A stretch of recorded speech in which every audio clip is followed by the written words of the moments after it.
पत्रकार, यंग पत्रकार जो आ रहा है वो तभी मजबूत हो पाएगा। लेकिन सर ये डिजिटल मीडिया कितना कारगर साबित होगा, थोड़ा सा जो ये सोशल मीडिया का जो चलन पहल हो रही है इसमें कहाँ तक किस तरीके से हो पाएगा? देखो, आज का जो इलेक्ट्रॉनिक युग है, ये इलेक्ट्रॉनिक युग है। हमारे राज्यपाल महोदय ने भी हमको बताया कि आज के 25 साल, 30 साल, 40 साल की पत्रकारिता में बहुत कठिनता थी, लेकिन आज की पत्रकारिता में इलेक्ट्रॉनिक युग आने की वजह से बहुत कुछ हो गया है। अभी मुझे 2-3 मेरे पत्रकार साथियों ने कहा, हमने खबर भेज दी और खबर बन के आ गई और खबर चल गई। मतलब यही बड़ी बात है। मुझे बहुत अच्छी तरीके से याद है कि देश के प्रधानमंत्री जब अटल बिहारी वाजपेयी जी का जब ये चयन किया गया कि उनको देश का प्रधानमंत्री बना दिया गया, वो पहली सीढ़ी से 7वीं सीढ़ी तक पहुंचे थे, पूरे देश में उनकी खबर पहुंच गई थी। यही इलेक्ट्रॉनिक मीडिया का सबसे बड़ा तंत्र है और इसकी बहुत अति आवश्यकता है।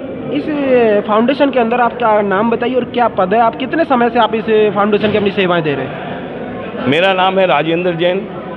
मैं 2013 में नेशनल मीडिया फाउंडेशन का राष्ट्रीय अध्यक्ष बना था।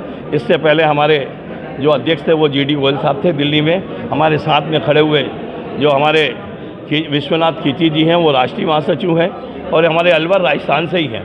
और इनकी भी बड़ी परम इच्छा थी कि हमारा पूरा आज का जो कार्यक्रम है वो पूरा पत्रकार सुरक्षा और राजस्थान के पत्रकारों पर आधारित होना चाहिए, और हमने पूरी कोशिश की कि वो हमने उसको लागू करने का लागू करने की बात की, परंतु क्या है कि सबसे बड़ी बात यह है कि पत्रकारों के साथ बड़ी दुविधा है कि वो खबर करने जाते हैं तो हमला होता है और कोई प्रोटेक्शन नहीं है, बड़ा स्थिति खराब है। भाई, यही तो बात हम कह रहे हैं कि पूरे देश में पत्रकार सुरक्षित नहीं है। हम तो कह रहे हैं पत्रकारों को तो मजदूर से भी नीचे मानती है सरकार।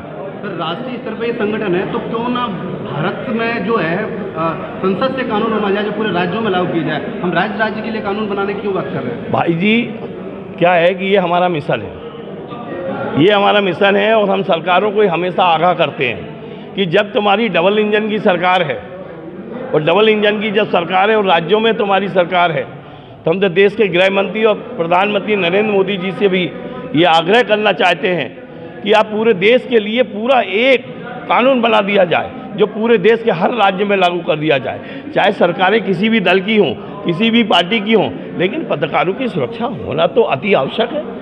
लेकिन एक पहल यहाँ पर ये देखी जाती है कि नेशनल संस्थान बहुत है, लेकिन उनको मानदेय जो दिया जाता है वो एक तरीके से श्रम कानूनों के बतौर भी नहीं दिया जाता है, जहाँ पे वो अपनी आजीविका नहीं चला पाते। आप श्रम कानून की बात कर रहे हैं, वो एक बहुत अलग विषय है, वो एक अलग विषय है। उसके लिए हमारे देश में कानून बनाया गया है। वो अलग बात है कि बहुत सारे अखबार नवीस जो हैं, अखबार के जो मालिक हैं, जो उसको लागू नहीं करते हैं और उसको नहीं करते। लेकिन अब कानून का डर इतना हो गया है कि उनको ये समझ में आ गई है कि मेरे अखबार के दस्तावेज और मेरे अखबार की जो फॉर्मेलिटी है, अगर मैंने पूरी नहीं की तो समझ लो कि मुझे सरकार के बनाए हुए जो नीति है उसमें मैं फिट नहीं बैठ पाऊंगा। ठीक है सर, धन्यवाद बातचीत करने के लिए हमसे। अभी दूसरा सेशन चलेगा जी जी, उस वक्त मैं आऊँगा तो आप लोगों नहीं, वो एक ही बात है। सर, अभी जो प्रोग्राम किया गया जिसमें गवर्नर साहब आए थे, मीडिया फाउंडेशन के द्वारा जो प्रोग्राम किया गया उसके बारे में बताएं।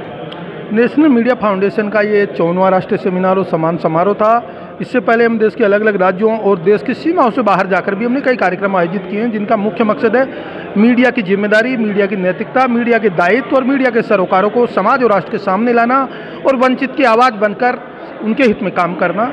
यही वजह कि हमने इस बार 54वां यहाँ किया है। तो हमारा मकसद है कि राजस्थान में मीडिया के जो सरोकार है, मीडिया की जो जिम्मेदारी है वो तो मजबूत हो ही, वो साथ साथ मीडिया के जो अधिकार है उनको भी सरकार संरक्षित करे और उनके साथ होने वाले अन्याय से उन्हें बचाए। सर, पत्रकारों के साथ कई बार हमले होते हैं और हुए भी हैं, कई पत्रकारों को मार दिया जाता है, कई बार FIR तक भी दर्ज नहीं होती कई बार। बिल्कुल, आपने जायज़ क्वेश्चन उठाया है, लेकिन हमारी मांग है कि नेशनल मीडिया फाउंडेशन इस तरह की जो वारदातें और घटनाएं होती है, जो समाज और राष्ट्र के हित में काम करने वाले प्रेरक चिंतक पत्रकार है, उनके साथ इस तरह की घटनाएं होती हैं उनका संज्ञान ले और पत्रकारों के हितों के साथ न केवल उनका संरक्षण करे बल्कि इस तरह की वारदातें रुके, इसके लिए कठोर से कठोर कानून बनाए।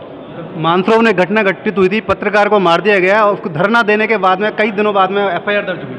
इसमें मीडिया को भी अपनी एक भूमिका सकारात्मक निभाने की जरूरत है, क्योंकि कई बार क्या होता है, मीडिया दूसरों के हितों को तो उठाता रहता है, दूसरों की समस्याओं को तो जगाता रहता है, लेकिन अपनी समस्याएं कहीं न कहीं दब जाती है। तो हमें अपनी आवाज़ को भी मुखर रूप से उठाकर समाज और सरकार के राष्ट्र के सामने लाना चाहिए और एकजुटता के साथ अपने पक्ष को रखना चाहिए। सर, आज के युग में जो डिजिटल मीडिया जो है और जो प्रिंट मीडिया है, क्या वो सभी पत्रकार हैं? क्योंकि आज का सोशल मीडिया का ज़माना है, इंडिपेंडेंट कोई पत्रकार अगर कर रहा है, काम कर रहा है, तो क्या उसको भी उसमें आपके फाउंडेशन में सपोर्ट मिलता है या उसको भी पत्रकार मानते हैं? ये बदलते दौर का मीडिया, इसमें मेन स्ट्रीम मीडिया के साथ साथ सोशल मीडिया, डिजिटल मीडिया, स्वतंत्र मीडिया और कई तरह के मीडिया भी अपना उदय ले चुके हैं। तो निश्चित तौर पर समाज और राष्ट्र के हित में काम करने वाला हर व्यक्ति, पत्रकार भले ही वो न हो, लेकिन वो एक कहीं न कहीं एक ऐसा व्यक्ति माना जा सकता है जिसको राष्ट्र के हित की चिंता हो।